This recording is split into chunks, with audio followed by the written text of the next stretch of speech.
Nubuatan Tuhan untuk tahun 2023. Tema tahun 2023 berlari dan terbang lebih cepat.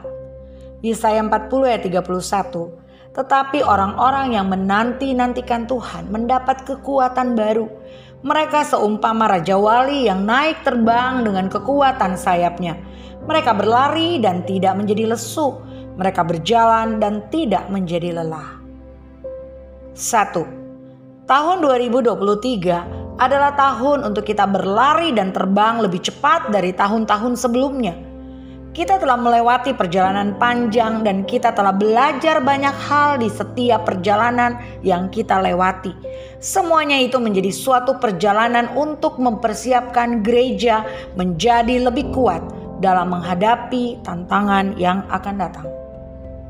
2. Ini bukan waktu untuk mengasihi diri sendiri, tetapi inilah saatnya gereja Tuhan mulai melatih diri dan mempersiapkan diri untuk suatu perlombaan iman, di mana gereja harus bertanding dalam gelanggang pertandingan untuk merebut mahkota kehidupan yang disediakan oleh Tuhan bagi para pemenang pada saat Dia datang pada kali kedua. 3. Tahun ini akan menjadi tahun percepatan dan tahun di mana gereja harus terbang dan mengalami aerodinamika rohani. Kita akan terbang dalam ketinggian dan kecepatan yang sudah Tuhan tentukan bagi gerejanya.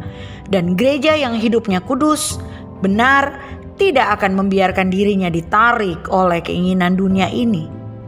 4. Gereja harus banyak berdoa dan menyembah Tuhan. Waktunya untuk kita sebagai gereja Tuhan fokus pada hal-hal rohani lebih daripada apa yang ditawarkan oleh dunia bagi kita. 5. Banyak orang yang akan jatuh dalam godaan dunia karena mereka tidak fokus pada Tuhan Yesus sebagai tujuan. Banyak gereja yang tidak mempersiapkan diri dengan baik. Mereka seperti 5 gadis bodoh yang pelitanya menyala tetapi tidak ada persiapan minyaknya. Banyak orang percaya yang tidak mau membayar harga dalam hal waktu, tenaga, harta, dan perhatian mereka kepada Tuhan Yesus. Sehingga banyak orang percaya menjadi bodoh karena tertipu dengan situasi dunia ini. 6. Gereja ditempatkan di dunia ini untuk membawa dampak bagi dunia. Kita ditentukan oleh Tuhan menjadi garam dan terang bagi dunia.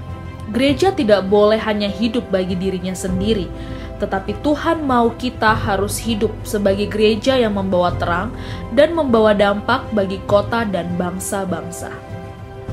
7. Fenomena makan dan minum menjadi salah satu tanda kedatangan Tuhan Yesus pada kali kedua.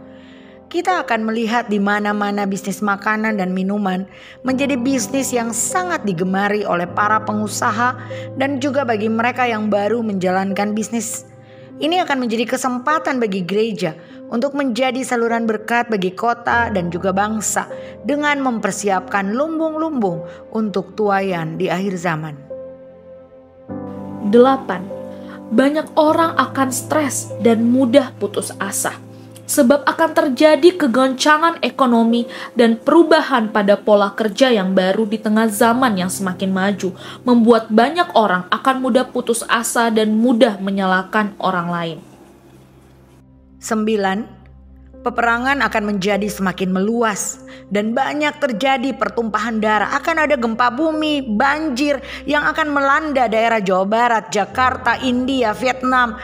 Juga akan ada krisis energi yang akan dialami oleh negara-negara barat yang mengakibatkan tekanan geopolitik, keuangan, dan bahan bakar yang semakin menipis, di mana itu akan membuat hubungan antar negara menjadi tidak menentu.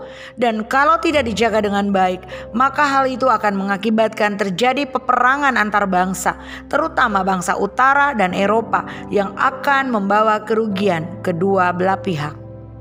10. Gereja dipanggil oleh Tuhan untuk berdoa bagi kota dan bangsa di mana kita berada.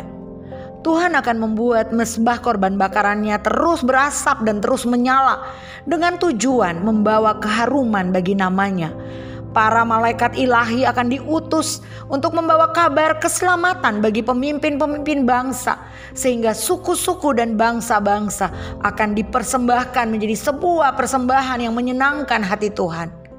Ketika umat Allah datang ke tahta kasih karunia-Nya di bawah urapan mezbah doa, pujian, dan penyembahan. Amin. Terima kasih Tuhan Yesus. Jadilah sesuai kehendak Tuhan Yesus. Makassar, 30 Desember 2022. Bapak Pendeta Luther Dias STH MPD, Gembala Senior GBI Christ Kingdom Family. Tuhan Yesus memberkati kita semua.